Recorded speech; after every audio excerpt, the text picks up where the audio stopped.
The Trojan War is one of, if not the most iconic story in Greek mythology. It was the main stage of iconic figures such as Agamemnon, Hector and Achilles, and was the focal point of literary epics such as the Iliad. However, whilst Iliad looks at the siege of Troy and the end of the war, how did it begin? In short, the Trojan War came as a result of the meddling of the gods, the desires of one man and a king trying to defend fate. These factors will all fall neatly into place, creating the war that would destroy cities and people, making this epic so beautiful and so tragic. The story of the Trojan War starts with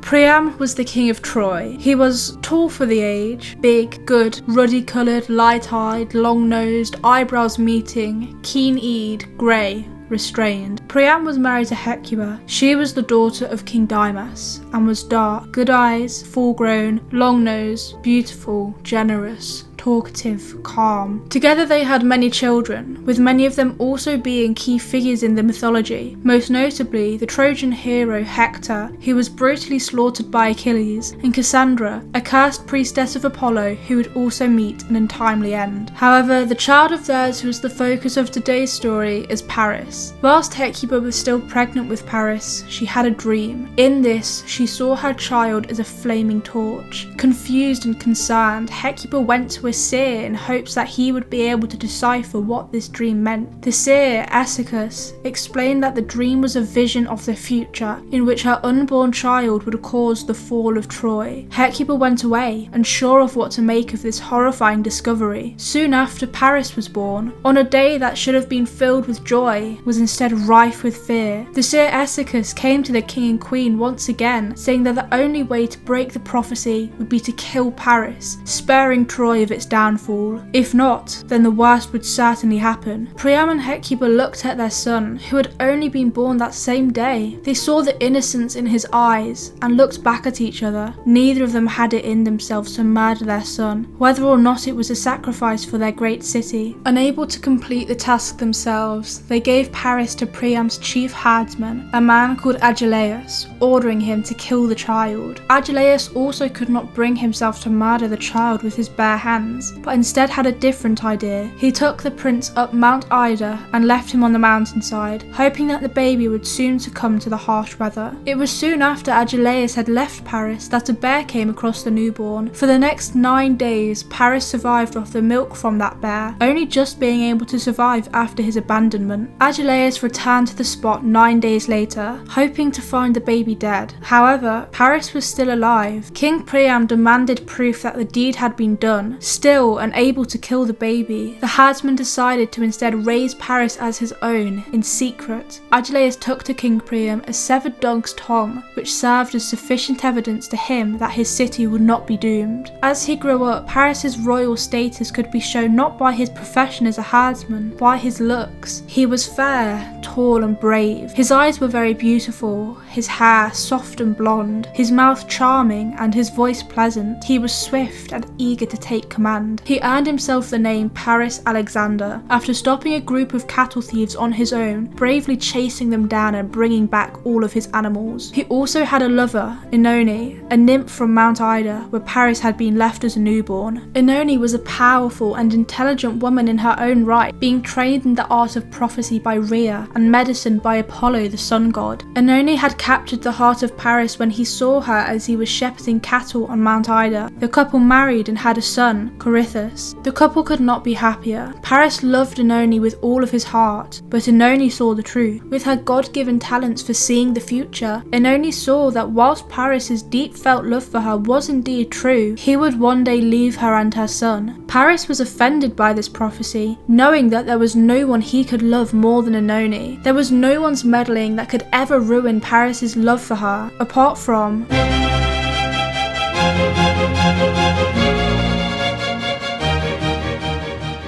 Eris was the goddess of strife and discord, having raven black wings and dark hair to match. Other than this, she seemed like a normal, mortal woman, with her unassuming look being dangerous considering her power. Peleus was an Argonaut, the king of Phthia. Tragically, his first wife Antigone was driven to hang herself after being lied to by another. Peleus avenged his wife's cruel fate, but quickly set on to marry another. Thetis was a sea nymph, one of the daughters of the old sea god Nereus. Her beauty had caught the adoration and attention of many of the Olympians, but a prophecy said that the son of Thetis would grow to be greater than his father. This drove fear into the gods, leaving her very few options as to who would marry her. Peleus, advised by another sea god Proetus, kidnapped and bound Thetis tightly while she was asleep. Thetis used her abilities to shapeshift, becoming fire, water, a lioness, and even a snake. Despite all of this, Peleus held tightly onto her. Finally, Thetis gave in and agreed to marry the king. Peleus and Thetis' wedding ceremony took place on Mount Pelion, with most of the gods being invited. Apollo and the Muses sang and played the night away. Aphrodite, Athena, and Hera all attended and gave the couple brilliant and beautiful gifts. Even Zeus and Poseidon, who had previously chased after Thetis, attended, blessing the couple. There was one who had not been invited, however, and that was Eris. Eris was not one to let the lack of permission stop her from doing everything. She went to Mount Pelion anyway, determined to be a part of the divine ceremony. However, she was once again denied from the festivities. Eris felt wronged, being cruelly pushed out of the event. She wanted to spite the gods, who believed that she should not be able to go where she pleased, and being the goddess of discord, she knew exactly how she could get back at them. She found an apple, perfectly round and strikingly golden colour. It shone against the sun's rays and had a short inscription on it, "For the most beautiful." Eris was no stranger to the great egos that the gods had. Such a superlative was exactly what she needed, and her mastery in creating discord and distress meant that she knew what she had to do. She rolled the apple on the ground. It rolled between the feet of the gods and their guests until it stopped in front of just who it needed to. Aphrodite, Athena, and Hera, the goddesses of love, wisdom, and marriage respectively, saw the apple, picking it up and reading its inscription. Each one of them claimed that it must be for them, but none of them could come to an agreement of who it was for. They were unable to hear the reasoning behind why another should have it. After fighting for long enough, they decided to ask someone else. The women went to Zeus, the king of the gods and the husband of Hera, asking him the question of which of the three was the fairest. Zeus looked at the three goddesses and decided he could not decide either. He knew that choosing one would lead to him being despised by the other two, and he could not let that happen. Hermes, the messenger god, then approached. He said that he would lead the women to someone who could finally come to a decision and end this mess. He led the goddesses through the forest until they reached the base of Mount Ida, where Paris was completing his daily routine of herding. Hermes ordered that it was the will of Zeus that he decided who was the most beautiful. Paris was frightened, intimidated at the beauty and the power of the goddesses. The women decided to show the mortal how they looked in their truest form. They took off their clothes and stepped to Paris, each one giving him the opportunity to take in their grace. After each of the goddesses had shown themselves off, they asked Paris for his decision, but he also could not make a choice, with the divine beauties that stood before him having already trumped the looks of any mortal woman. The goddesses were beginning to become bored at the lack of a proper conclusion to this argument, so each of them decided that they would offer the young shepherd a gift to influence his decision. Hera offered him power and kingship over Europe and Asia. Athena, goddess of wisdom and war, offered him the ability to be one of the greatest warriors, having both intelligence and strength on the battlefield. Finally, Aphrodite offered him the most beautiful woman to walk the earth.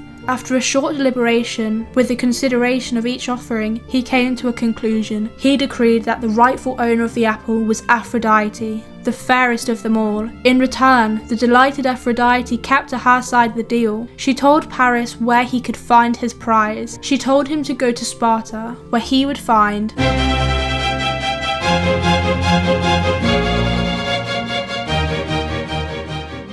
Helen was the daughter of Zeus and Leda, and was known for her astounding beauty. Princes and kings from all across the land fought for her hand in marriage, yearning for the affection of such a woman. Potential suitors competed for her, with elegant displays of their vast wealth being shown to prove themselves as most worthy. Each man swore an oath to Tyndareus, the ultimate judge of who would marry Helen. The oath said that if Helen was ever stolen from her husband, then the other men would rally troops and armies to assist him in getting her back. back. After a while, Helen's husband was decided. She would marry Menelaus, king of Sparta. After becoming the queen of Sparta, Helen had a daughter called Hermione, but it was not long before Paris would come to retrieve his prize. Paris sailed to Sparta, leaving his wife and son behind. He approached Helen after Menelaus had left the city and demanded that he come back to Troy with him. By the will of Aphrodite, Helen agreed. Leaving her daughter at home, this new couple sailed back to Troy, ready to start their new life together. When Menelaus returned, he was furious.